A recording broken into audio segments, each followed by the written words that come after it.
Property విషయంలో కన్ఫ్యూజన్గా ఉన్నారా? Gated కమ్యూనిటీలో ఫ్లాట్ తీసుకోవాలా లేదా విల్లా తీసుకోవాలా?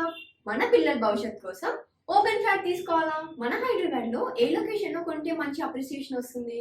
మరి నమ్మకమైన ప్రాపర్టీ కొనాలంటే నమ్మకమైన గైడ్ కావాలి కదా. ప్రాపర్టీ అడ్వైజర్ కోసం సంబంధించండి వరాహస్వామి ప్రాపర్టీ గూగులర్. కాంటాక్ట్ 7207218485. ఓం మహాగణాధిపతయే నమః. ఓం గురుభ్యో నమః. ఓం శ్రీమాత్రే నమః. మనం ఈరోజు చెప్పుకోబోయే టాపిక్ ఏమిటి అంటే, చాలామంది చూడండి, జాతకం చూడంగానే మీకు మాతృదోషం ఉంది, పితృదోషం ఉంది, సర్పదోషం ఉంది, అదేవిధంగా దేవతా శాపం ఉంది అంటూ ఉంటారు. అసలు ఈ యొక్క దోషాన్ని ఎలా చూస్తారు, దానికి గల పరిహార మార్గం ఏమిటి, దీన్ని చూసి భయపడిపోవాలా, లేకపోతే చాలా సింపుల్గా ఎక్కడా ఏమీ భయపడకుండా చాలా సునాయాసంగా తీర్చుకునేటువంటిది ఈ యొక్క కలియుగానికి ఉంది అనేటువంటిది మనం గుర్తించాలా అనేటువంటి విషయాన్ని ఒక్కొక్క లగ్నం నుంచి, అంటే మేషలగ్నం నుంచి మీనలగ్నం వరకు ఒక్కొక్క లగ్నానికి ఏ ప్లానెట్ పాడైతే ఈ మాతృదోషం కావచ్చు, పితృదోషం కావచ్చు, సర్పదోషం కావచ్చు, దేవతా శాపం కావచ్చు, వీటికి పరిహారం ఏమిటి, ఎలా చూసుకోవాలి, మనంతట మనమే చూసుకోవచ్చు. ఎక్కడికో వెళ్ళి వాళ్ళు ఏదో మిస్టేక్ చెప్పారు, మనం తర్వాత మళ్ళీ అది లేదని తెలిసింది, తర్వాత ఉందని తెలిసింది, ఇవన్నీ కన్ఫ్యూజన్స్ లేకుండా మీ యొక్క కన్ఫ్యూజన్స్ అన్నిటిని క్లియర్ చేయడానికి వీడియో చేస్తున్నాను. సో ఎవ్రీ లగ్నం నుంచి చూసుకుంటే, లగ్నం తెలియనటువంటి వారు రాశి నుంచి చూసుకోవచ్చు. సెకండ్ ఆప్షన్ అది. మకర లగ్నము, మకర రాశి.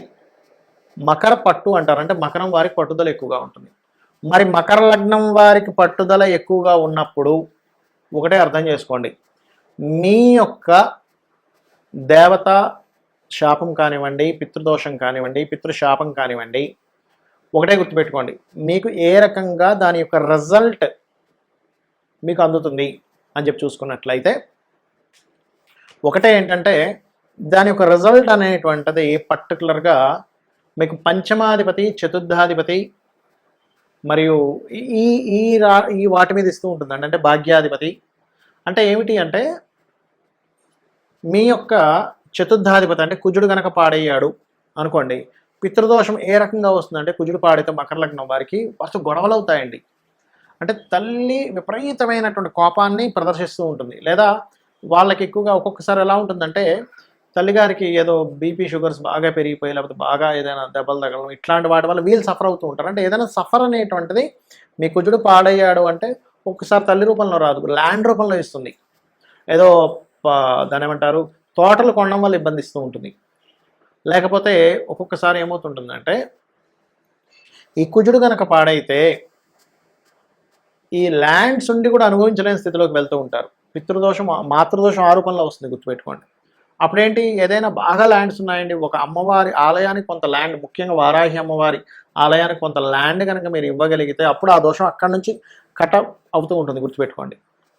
మరి ఒకటే గుర్తుపెట్టుకోవాల్సింది ఏంటంటే, ఈ యొక్క దోషాలు ఏవైతే ఉన్నాయో మనం చేసుకునేటువంటి కర్మలు పాపాలే, ఆ పాపమే దోషం రూపంలోకి వచ్చింది. అంటే మీరు చేసిన అప్పు దాని వడ్డీతో సహా మనకి కట్టమని వస్తుంది కదా, అలాగే అనుకోండి. మీరు ఇది బాగా అర్థం చేసుకుంటారు. రెండవది ఏంటంటే, సర్పదోషము, మాతృదోషము ఒకటే దాంట్లో వస్తుంది వీళ్ళకి. చతుర్థ స్థానంలో కనుక రాహువుండి వచ్చింది అంటే భూమి మీద చూపిస్తూ ఉంటుంది, తల్లిగారితో విద్వేషాలు చూపిస్తూ ఉంటుంది. లాభస్థానంలో వచ్చిందంటే అది ల్యాండ్తో పాటు బిజినెస్ మీద కూడా చూపిస్తూ ఉంటుంది దాని ఎఫెక్ట్ అనేది. స్త్రీలకైతే కొన్ని వాళ్ళకి చూడండి మంత్ అయ్యేటువంటి గైనికల్ ఇష్యూస్ మీద కూడా చూపిస్తూ ఉంటుంది. అయితే మేషలగ్నం వారికి ఎక్కువగా గైనికల్ ఇష్యూస్ మీద చూపిస్తూ ఉంటుంది అష్టమంలో రాహు ఉంటే. బట్ ఈ మకర లగ్నం వాళ్ళకి మాత్రం వ్యాపార లాభాలలో చూపిస్తూ ఉంటుందండి దాని ఎఫెక్ట్ అనేది. అయితే ఒకటే గుర్తుపెట్టుకోండి, మీకు గనక పితృదోషం ఉన్నట్లయితే మీరు రవితో పాటు బుధగ్రహాన్ని కూడా అబ్జర్వ్ చేయాలి. బుధుడు పాడయ్యాడు, పితృదోషం ఏర్పడింది, తండ్రి గారి యొక్క వ్యాపార విషయాల వల్ల మీకు ఎఫెక్ట్ అనేది వస్తుంది, గుర్తుపెట్టుకోండి. పితృదోషం ఉందండి, బుధుడు రవి ఇద్దరు పాడయ్యారు, తండ్రి గారి బిజినెస్లోకి మీరు ఎంటర్ అవ్వకూడదు, మీరు సపరేట్గా డెవలప్ చేసుకోవాలి, దాన్ని అమ్మేసైనా ఇంకోటి చేసుకోవాలి, కానీ అందులోకి వెళ్ళకూడదు, గుర్తుపెట్టుకోండి. అలా కాకుండా సర్పదోషం ఏర్పడింది, అది మేషంలో ఏర్పడిందా, వృశ్చికంలో ఏర్పడిందా, కుజరాహులు ఎక్కడుండగా ఏర్పడింది, ఏ భావంలో ఏర్పడింది అనేటువంటిది క్లీన్ అబ్జర్వేషన్ చేసుకొని రావి చెట్టు చుట్టూ ప్రదక్షిణాలు చేసుకుంటూ గోవు క్యారెట్స్ తినిపిస్తూ ఓం దుమ్ దుర్గాయ నమః అని నామస్మరణ కనుక చేసుకున్నట్లయితే ఈ యొక్క మాతృదోషం ఏర్పడుతుంది. అదే కనుక మీకు ఉదాహరణకి దేవతా శాపం కనుక ఏర్పడిందంటే దీని అర్థం ఏమిటి అంటే, మీరు ఒకటి అప్పుల ద్వారా ఇబ్బంది పడబోతున్నారు దేవతా శాపం ఏర్పడితే. రెండవది ఏమిటి అంటే మీరు విష్ణువుకి సంబంధించిన ఆరాధన చేస్తేనే ఆ దేవతా శాపం నుంచి బయటపడగలుగుతారు. దానికి రుణం ఏర్పడింది అని మీరు అర్థం చేసుకోవాలి. దేవతా శాపానికి సహజంగా లలితాసహస్రనామాల్లో ఓం హరనేత్రాగ్ని సందగ్ధ కామ సంజీవన ఔషధి చేసుకోవచ్చు. రెండవది విష్ణు నామాల్లో ఓం మధుసూదనాయ నమః అనే నామస్మరణ చేయండి. అన్ని విధాలు మీకు బాగుంటుంది. Hi, my name is Gautam and I actually stay in Malkajgiri itself. Like, I had this back pain. It's been 1.5 years. I have tried many treatments like chiropathy, oil massage, physiotherapy especially, but it didn't work out as much like what I expected. I strongly suggest homeopathy because నేను personally allopathy చాలా suffer అయినా. And I definitely do not recommend allopathy. You people can carry on with the homeopathy. Area Malkajgiri and doctor name is like Nageswar Rao and the clinic name is Neocare Homeopathy. చాలామందికి వాళ్ళ జన్మజాతకం తెలియదు, కానీ symptoms వాళ్ళ లైఫ్లో కొన్ని సిమ్టమ్స్ని బట్టి నాకు ఈ మాతృదోషం ఉంది, పితృదోషం ఉంది అని కనిపెట్టచ్చు. అది ఎలాగా అంటే ఉదాహరణకి మీకు మాతృదోషం ఉంది అని మీరు ఐడెంటిఫై చేయాలి, కానీ జాతకం లేదు, చిన్నప్పుడు రాయలేదు, రాసినా ఎక్కడో మిస్ అయింది. అప్పుడు తెలిసేది ఎలాగా అంటే ఒకటి మాతృదోషం ఉన్నటువంటి వారికి మెంటల్లీ బాగా ఇబ్బంది పడుతూ ఉంటారు వాళ్ళు. అంటే ప్రతి చిన్న విషయానికి ఇబ్బంది పడిపోతూ ఉంటారు ప్రతిసారి. ఎందుకు? చంద్రమా మనసో జాతః అనేటువంటిది ఉంది మనకి శాస్త్రం, మన వేదాల్లో ఉంది. అంటే చంద్రుడు మనసుని రూల్ చేస్తుంటాడు, మనసుకి కారకుడు చంద్రుడు. వాళ్ళ జన్మజాతకంలో చంద్రుడు కనుక పాడయ్యాడంటే వాళ్ళ మానసిక స్థితి సరిగ్గా బాగోదు. మీ మానసిక స్థితి సరిగ్గా లేదు, లేదా మీ తల్లిగారు బాగా ఇబ్బంది పడుతున్నారు, తల్లిగారితో మీకు రిలేషన్స్ పాడయ్యాయి, తల్లి తరపు బంధువులతో కూడా మీకు అస్సలు బాగాలేదు, మీరు ఎంత తల్లిగారికి చేస్తున్నా తల్లిగారితో మీకు వ్యతిరేకత వస్తుంది, మిగతా పిల్లలందరితో బాగుంటున్నారు, తల్లిగారితో మీకు వ్యతిరేకత వస్తుంది. అంటే దీని అర్థం ఏమిటంటే మీరు పాస్ట్ లైఫ్లో తల్లిగారికి సంబంధించినటువంటిది ఏదో దోషం చేశారు. అంటే తల్లి చక్కగా చూసుకుంటున్నా, తల్లిని ఏదో ఇవాళ రేపు మనం వీడియోలో చూస్తూ ఉంటాం, తల్లిని కొట్టినటువంటి కొడుకు వీడింత దుర్మార్గుడా అని చెప్పి యూట్యూబ్లో వస్తూ ఉంటుంది. అంటే ఏమిటి? వాడికి తెలియకుండా అజ్ఞానంలో పనిచేశాడు పాస్ట్ లైఫ్లో. నెక్స్ట్ జన్మలో సొంత తల్లితో వ్యతిరేకత ఎదుర్కొంటూ ఉంటాడు. దాన్ని మాతృదోషము అంటారు. అలాంటప్పుడు ఏం చేయాలి? ఈ జన్మలో కూడా దాని ఎఫెక్ట్ వస్తూ ఉంటుంది. అలాంటప్పుడు నేను పాస్ట్ లైఫ్లో చేసుకున్న కర్మ ఇది అని అర్థం చేసుకొని తల్లికి నమస్కారం చేసుకోవడం ముందుగా నేర్చుకోండి. మరి పితృదోషం అయితే ఈ తల్లికి సంబంధించిన దోషం మాతృదోషం ఉన్నప్పుడు అన్నదానాలు ఎక్కువగా చేయండి, నదీ స్నానాలు ఎక్కువగా చేయండి. అదేవిధంగా ఎండాకాలం వచ్చినప్పుడు మనకి చలివేంద్రాలు పెడుతూ ఉంటారు, అటువంటివి ఎక్కువగా చేయండి. గోవుల్ని చక్కగా మీరు స్నానం చేయించండి, గోవులకి నీళ్లు పెట్టండి, పక్షులకి నీళ్లు పెట్టండి. ఇవన్నీ కూడా మాతృదోషాన్ని తొలగిస్తుంది. ఇంట్లో 1 డ్రాప్ కూడా వాటర్ వేస్ట్ అవ్వనివ్వకండి. వాటర్ ఎంత సేవ్ చేస్తే మాతృదోషం, ఎందుకంటే ప్రకృతితో సంబంధం ఉంటుంది. మన దోషాలు, మన యోగాలన్నీ కూడా నేచర్తో సంబంధం కలిగి ఉంటుంది, గుర్తుపెట్టుకోండి. మరి పితృదోషం వస్తే ఎటువంటి సిమ్టమ్స్ ఉంటాయి?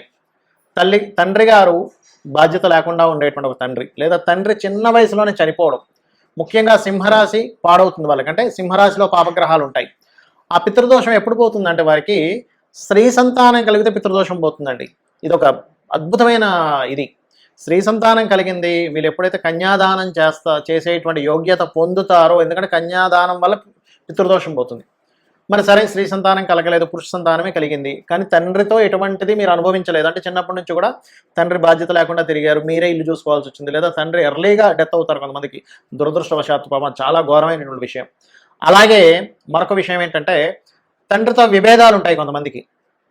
అది సర్వసాధారణంగా మీనలగ్నంలో జన్మించేటువంటి వారికి ఎక్కువగా ఉంటుంది, లేదా రవి పాడైనా కూడా ఉంటుంది. అదేవిధంగా పితృదోషంలో తండ్రితో మాత్రమే కాకుండా మీ యొక్క పూర్వీకులు ఉంటారు, తాతలు ముత్తాతలు, వాళ్ళ నుంచి వచ్చేటువంటి బ్లెస్సింగ్స్ ఆగిపోతాయి. మనకి శాస్త్రాల్లో ఒకటే అమ్మవారు 2 రకాలుగా ఉంటుంది. ఎలాగా? మాతృ సంబంధించిన దాంట్లోనే ఉంటుంది, పితృ సంబంధించిన దాంట్లోని. అది తల్లిదండ్రుల ద్వారా ఇచ్చేటువంటిది తానే ఇస్తుంది. దేవతా సంబంధించిన అనుగ్రహము మరియు పితృదేవతా సంబంధించిన అనుగ్రహాన్ని ఇచ్చేటువంటిది కూడా అమ్మవారే అని చెప్పబడింది శాస్త్రంలో. కాబట్టి ఏమిటి? మీకు పితృదేవతా సంబంధంగా వచ్చేటువంటి అనుగ్రహం ఏదైతే ఉందో ఆగిపోయింది ఇక్కడ మీకు. అప్పుడు ఏం చేయాలి?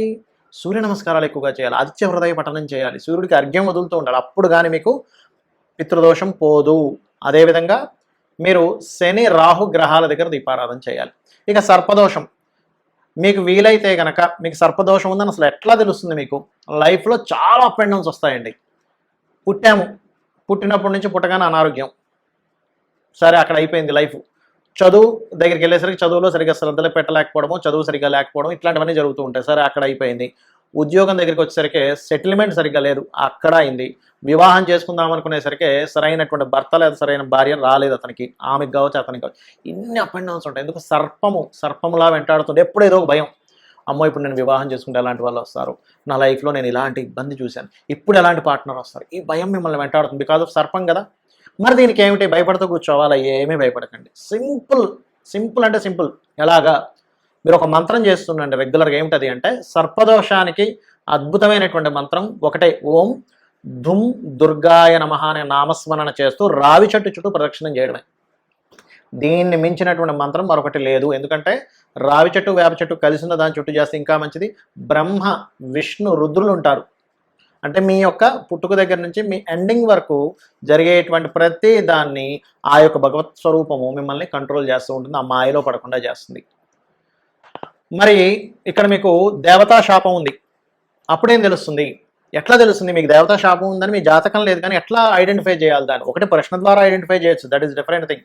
కానీ నాకే క్లూ లేదని అసలు ఎట్లా కనిపెట్టాలి అంటే ఒకటే గుర్తుపెట్టుకోండి, మీరు ఎన్ని పూజలు చేసినా మీకు ఫలించదు దేవతా శాపం ఉంటే. చాలామంది అంటుంటారు, ఏమంటే నేను పలానా టెంపుల్కి వెళ్ళిపోయాను, పలానా క్షేత్రానికి వెళ్ళిపోయాను, పలానా హోమం చేసేసాను, నేను చండీ చేసేసాను, లేకపోతే నేను బగలాముఖి చేసేసాను, చెప్పేస్తుంటారు.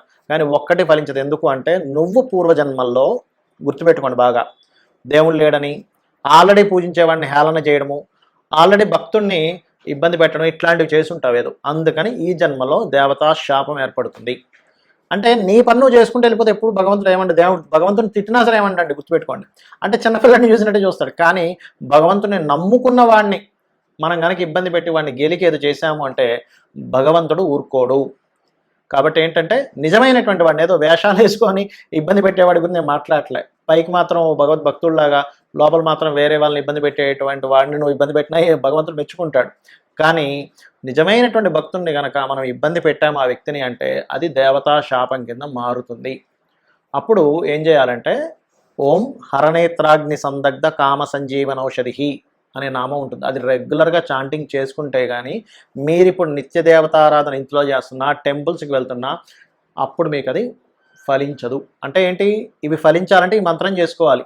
ఇది చేసుకోకుండా మీరు ఎన్ని టెంపుల్స్కి వెళ్ళినా ఏం చేసినా ఫలించదు. దీన్నే దేవతా శాపం అంటారు. దేవతా శాపము చాలా అంటే చాలా జాగ్రత్తగా దాన్ని క్లియర్ చేసుకోవాలి ఈ మంత్రం చేసుకొని. ఎందుకంటే అసలు దేవతా శాపం ఉన్న వాళ్ళకి మరొక రోగం కూడా వస్తుంటుందండి. ఏమిటంటే ఆటో ఇమ్యూనిటీ డిజార్డర్ అంటారు. మీకు తెలిసే ఉంటుంది. అంటే మీ ఇమ్యూనిటీయే మీ మీద దాడి చేస్తుంది. మిమ్మల్ని కాపాడాల్సినటువంటిది మిమ్మల్ని దాడి చేస్తుంది. అంటే ఏమిటి, మనల్ని కాపాడాల్సిన భగవంతుడే మనకి సహకారం చేయకుండా ఉంటారు. దాన్ని ఆటో ఇమ్యూనిటీ డిజార్డర్ అంటారు. అది అవుతుంది. ముఖ్యంగా ఈ దేవతా శాపంలో జూపిటర్ పాడైపోతాడు చాలా కేసెస్లో. జూపిటర్ ఎప్పుడైనా పాడేయంటే, జూపిటర్ అంటే ఏమిటి, గురుత్వాకర్షణ శక్తి. మనకి చూడండి, భూమి మీదకి ఏదైనా ఒక శకలం వస్తుందంటే గురువు తన వైపు లాగేసుకుంటాడు ఈ భూమిని కాపాడేటువంటి దాంట్లో. అలా ఉంటుంది. కాబట్టి ఇవి చేసుకోండి. లలితా అమ్మవారి యొక్క నామస్మరణ చేయండి. నాకు ఇవేమీ తెలియవు, లలితా అమ్మవారిని నమ్ముకోండి. ఉదయం సాయంత్రం లలితా అమ్మవారి యొక్క స్తోత్ర పఠనం చేసుకోండి. అమ్మ నాకు ఇవేమీ తెలియవు, పాపము పుణ్యము ఇవేమీ నాకు తెలియవు, నేను ఏదో అజ్ఞానంలో ఏదో చేస్తుంటాను, కానీ నా జన్మ ఇప్పుడు నేను మారడానికి నీ పాదాలు పట్టుకున్నాను, నేను నిన్నే నమ్ముకుంటున్నా, నువ్వు తప్ప నాకు మరొక ఇది లేదనుకోండి. మీ పని మీరు ధర్మంగా చేసుకుంటూ పోండి. ఖచ్చితంగా మీరు విజయాన్ని పొందుతారు. శ్రీమాత్రే నమః.